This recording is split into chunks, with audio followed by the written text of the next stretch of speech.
PlayStation ne produira plus de jeux sur support physique dès janvier 2028. Fumisterie, foutage de gueule, manque de respect envers les joueurs, les réactions à chaud sur le net ne manquent pas. Et pourtant, je ne peux pas m'empêcher de penser que nous avons notre part de tort.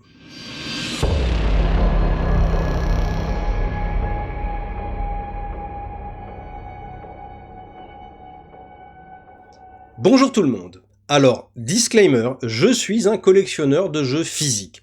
Pas un gros collectionneur, je suis très sélectif sur mon temps de jeu, je tiens juste à avoir mes quelques bijoux exposés quelque part chez moi.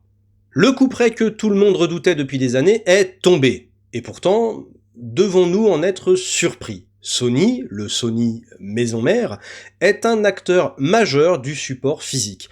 Ils ont poussé une énorme partie des médiums que vous avez touchés au cours de votre vie. Qu'un tel acteur sonne le glas du physique n'est pas à prendre à la légère. Parce que Sony, ce n'est pas que le jeu vidéo, c'est aussi la musique, la télé et le cinéma. Ils ont des chiffres. Et ils voient bien que presser des CD ou des Blu-ray pour respecter des gens qui écoutent Spotify et matent Netflix n'a plus tellement de sens. Les ventes du PlayStation Store se portent à merveille. 78%. Alors certes, ça inclut des jeux qui n'existent pas en support physique, donc sortir ce chiffre leur sied très bien. Mais notez que les 22% restants n'incluent pas non plus les joueurs qui achètent encore physique mais n'ont rien contre le démat. Bref, peu importe l'exactitude du chiffre, la tendance est claire. Le démat, ça marche. Alors ce démat, qu'est-ce qu'il nous enlève et qu'est-ce qu'il apporte ?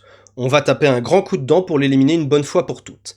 Il y a le très mauvais démat, le code in a box. Ça, c'est de la merde.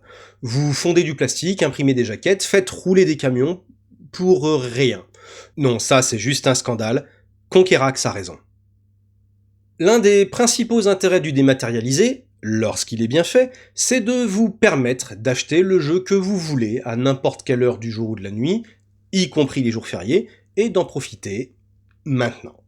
En contrepartie, vous n'avez pas de boîte, ce qui est un avantage si vous manquez de place, ou un inconvénient si vous les collectionnez, et on ne dépense aucune ressource pour les créer ou les acheminer. À ce stade, la vision est encore simpliste. C'est quelque part par là que se situe le débat du « moi je veux des boîtes dans mon étagère » et « moi j'aime bien le démat, mais ce n'est pas normal que les jeux ne soient pas moins chers ».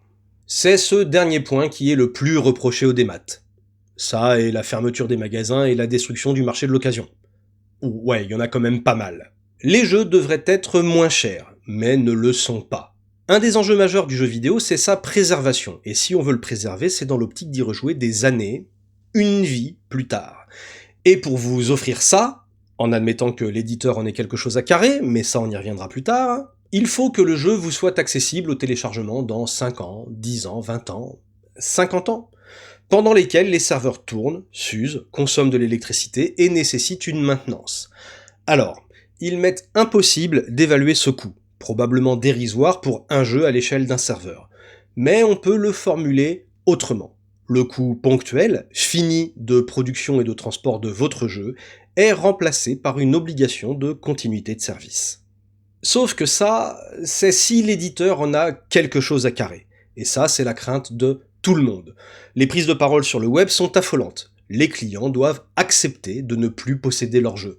Et même moi, là, qui suis en train d'essayer de justifier le truc, bah non, ça ne me convient pas. Mais...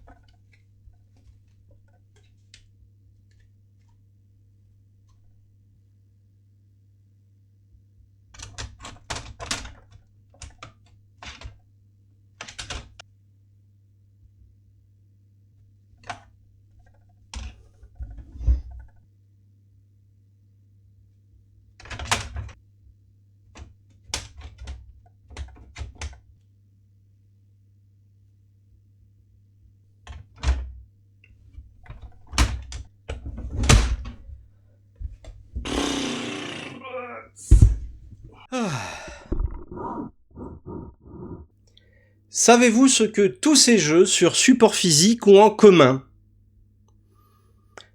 Ils sont HS. En réalité tellement HS que je n'arrive même pas à savoir si ce sont les disquettes qui sont foutues ou mes lecteurs. Et voici une nuance importante que je voudrais apporter. Quand un jeu de notre collection foire, c'est « oups, merde », il est foutu. Au pire, on est dégoûté. Mais on n'en veut à personne, à aucun moment. Lorsqu'un jeu dématérialisé est retiré du téléchargement, en revanche, c'est un scandale. Lorsque l'on achète du hardware, une TV, une console, un smartphone, une disquette ou un CD, on accepte implicitement, dès son achat, qu'il sera HS un jour.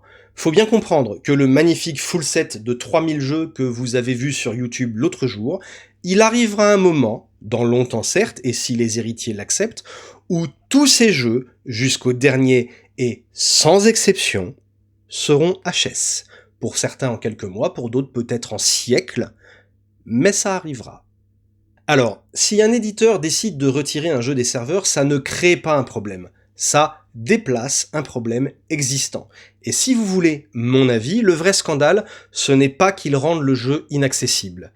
C'est qu'il rate l'opportunité ultime de le préserver à jamais. Ça, c'est le problème. Alors, c'est vrai que là, on parle de Sony, et c'est un mauvais élève. Les gens aiment apprendre GOG, pour exemple. Même Steam, qui n'est pas exempt de défauts, est bien au-dessus de Sony. Pourtant, dans tous les cas, et même avec la meilleure des politiques, et donc GOG inclus, il reste un problème. La faillite et donc la fermeture des serveurs. Mais, revenons au problème initial. La fin du physique. Mais est-ce que le physique existe encore réellement ? Savez-vous ce que ce jeu a en commun avec l'édition physique de Cyberpunk 2077 ? Bon, je vous en ai trop dit, oui, il est injouable. Et vous comprenez que je parle, à minima, du fameux patch Day One, et même des jours, semaines, voire mois de mise à jour qui suivent la mise sur le marché d'un jeu. Les délais du physique n'aidant pas, les jeux sont passés gold des semaines avant leur date de sortie. Faut bien les produire. Et pendant ce temps-là, les éditeurs bossent, parfois, souvent, trop souvent, en crunch. Et ça donne un état du jeu à la date de sortie en total décalage avec ce qui a été envoyé à la presse. Mais c'est pas grave, les consoles sont connectées. Ce que je veux dire, c'est que nos supports physiques sont dépendants de la disponibilité des jeux sur les serveurs. Assassin's Creed PS3, qui est l'un des premiers scandales du genre, date de 2007. 19 ans. Quant à Cyberpunk 2077, sans patch, c'est une sorte de Pokémon où il faut attraper tous les bugs. C'était tellement ridicule que ça en était même ludique. Certains ont acheté le jeu uniquement pour se marrer des bugs invraisemblables qu'on y croisait. Je suis déçu de la disparition du physique, mais je préfère être pragmatique. Je ne pourrais pas lutter contre. Entre ceux qui sont déjà passés au démat, ceux qui s'en foutent, et ceux qui n'aiment pas ça mais n'auront pas le courage de s'y opposer, pour peu qu'on puisse le faire, le nombre de gens qui se lanceront dans un boycott est bien plus anecdotique que nos bulles de filtre peuvent le laisser paraître. Alors autant embrasser la situation et militer pour un marché du démat plus mature que lutter contre. Personnellement, cette transition aura au moins le mérite de régler quelques tiraillements que je vivais depuis des années. Car quand vous êtes un joueur de VR, voire pire, de PS Portal, à l'autre bout de la France, être limité aux disques se trouvant dans la machine était une vraie punition, à tel point que j'en étais parfois arrivé à acheter 2 fois mes jeux. Alors en méga promo, hein. Preuve que ni le physique ni le démat ne sont parfaits. Ce tiraillement interne sera réglé, et au moins, je n'aurais pas eu le besoin de trancher. Mais alors par contre, on est d'accord que GTA 6 en code in-a-box, ça sera pas possible. Et je vous dis à très bientôt, dans le bureau des machines.